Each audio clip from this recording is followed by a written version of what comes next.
లూకా సువార్త 20వ అధ్యాయము 1 నుండి 47 వరకు ఈ విధముగా వ్రాయబడి ఉంది. ఆ దినములలో ఒకనాడు ఆయన దేవాలయములో ప్రజలకు బోధించుచు సువార్తను ప్రకటించుచున్నప్పుడు ప్రధానయాజకులను శాస్త్రులను పెద్దలతో కూడా ఆయన మీదికి వచ్చి, నీవు ఏ అధికారము వలన ఈ కార్యము చేయుచున్నావో, ఈ అధికారము నీకెవడు ఇచ్చెనో మాతో చెప్పుమని ఆయనను అడిగిరి.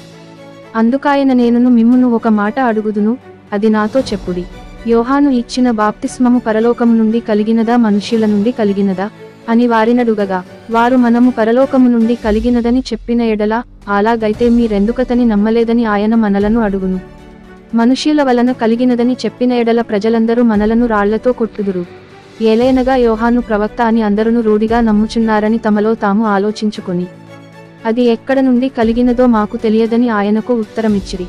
అందుకు యేసు, ఏ అధికారము వలన ఈ కార్యములు చేయుచున్నానో నేను మీతో చెప్పనని వారితోనెను. అంతటా ఆయన ప్రజలతో ఈ ఉపమానము చెప్పసాగెను. ఒక మనుష్యుడు ద్రాక్షతోట నాటించి, కాపులకు గుత్తకిచ్చి, దేశాంతరము పోయి బహుకాలం ఉండెను. పంటకాలమందు అతడు ఆ ద్రాక్షతోట పంటలో తన భాగమిమ్మని ఆ కాపుల యొద్దకొక దాసుని పంపగా, ఆ కాపులు వానిని కొట్టి వట్టి చేతులతో పంపివేసిరి. మరల అతడు మరియొక దాసుని పంపగా, వారు వానిని కొట్టి అవమానపరచి వట్టి చేతులతో పంపివేసిరి. మరలనతడు మూడవవాని పంపగా, వారు వానిని గాయపరచి వెలుపలికి త్రోసివేసిరి.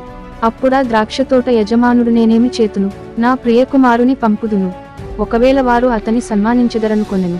అయినను ఆ కాపులు అతనిని చూచితడు వారసుడు, ఈ స్వాస్థ్యము మనదగునట్లు ఇతని చంపుదము రండని ఒకరితో నొకరు ఆలోచించుకొని, అతనిని ద్రాక్షతోట వెలుపలికి త్రోసివేసి చంపిరి.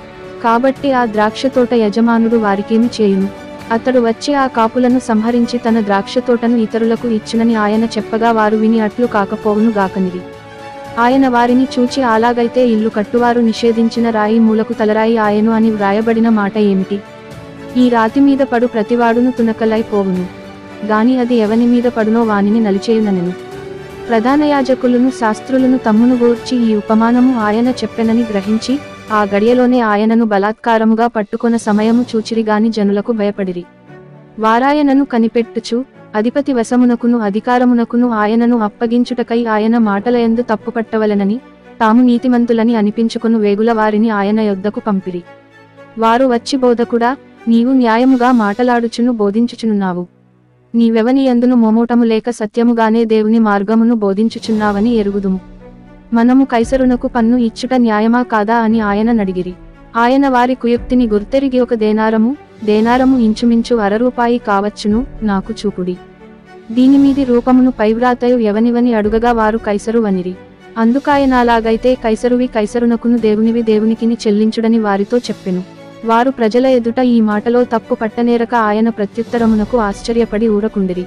పునరుత్థానము లేదని చెప్పెడి సద్దూకయ్యులు కొందరు ఆయన యొద్దకు వచ్చి ఆయనను ఇట్లడిగిరి, బోధకుడా, భార్య బ్రతికియుండగా ఒకని సహోదరుడు సంతానము లేక చనిపోయిన ఎడల, అతని సహోదరుడతని భార్యను పెండ్లి చేసుకుని తన సహోదరునికి సంతానము కలుగజేయవలెనని మోషే మనకు వ్రాసి ఇచ్చెను.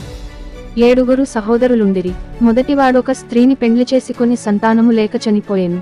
రెండవవాడును మూడవవాడును ఆమెను పెండ్లి చేసుకొనిరి. ఆ ప్రకారమే 7 ఆమెను పెండ్లాడి సంతానము లేకయే చనిపోయిరి. పిమ్మట ఆ స్త్రీయు చనిపోయెను. కాబట్టి పునరుత్థానమందు ఆమె వారిలో ఎవనికి భార్యగా ఉండును? ఆ 7 ఆమె భార్యగా ఉండెను గదా అనిరి. అందుకు యేసు, ఈ లోకపు జనులు, మూల భాషలో ఈ యుగపు కుమారులు, పెండ్లి చేసి కొందురు, పెండ్లికి ఇయ్యబడుదురు గాని పరమును మృతుల పునరుత్థానమును పొందుటకు యోగ్యులని ఎంచబడిన వారు పెండ్లి చేసుకొనరు, పెండ్లికి ఇయ్యబడరు.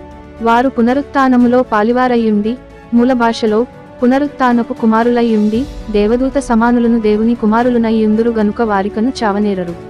పొదను గురించిన భాగములో ప్రభువు అబ్రాహాము దేవుడనియు, ఇస్సాకు దేవుడనియు, యాకోబు దేవుడనియు చెప్పుచు, మృతులు లేతురని మోషే సూచించెను. ఆయన సజీవులకే దేవుడు కాని మృతులకు దేవుడు కాడు. ఆయన దృష్టికి అందరును జీవించుచున్నారని వారికి ఉత్తరమిచ్చెను. తరువాత వారాయనను మరేమియు అడుగ తెగింపలేదు గనుక శాస్త్రులలో కొందరు, బోధకుడా, నీవు యుక్తముగా చెప్పితివనిరి. ఆయన వారితో, క్రీస్తు దావీదు కుమారుడని జనులేలాగు చెప్పుచున్నారు. నేను నీ శత్రువులను నీ పాదములకు పాదపీఠముగా ఉంచువరకు నీవు నా కుడి పార్శ్వమున కూర్చుండుమని ప్రభువు నా ప్రభువుతో చెప్పెను అని కీర్తనల గ్రంథములో దావీదే చెప్పియున్నాడు. దావీదు ఆయనను ప్రభువని చెప్పిన ఎడల ఆయన ఎలాగో అతని కుమారుడగునని చెప్పెను. ప్రజలందరూ వినుచుండగా ఆయన ఇట్లనెను, శాస్త్రులను గూర్చి జాగ్రత్తపడుడి, వారు నిలువుటంగీలు ధరించుకొని తిరుగగోరుచు సంతవీధులలో వందనములను, సమాజమందిరములలో అగ్రపీఠములను, విందులలో అగ్రస్థానములను కోరుదురు. వారు విధవరాండ్ర ఇండ్లను దిగమింగుచు మాయవేషముగా దీర్ఘ ప్రార్థనలు చేయుదురు. వారు మరి విశేషముగా శిక్ష పొందుదురని తన శిష్యులతో చెప్పెను.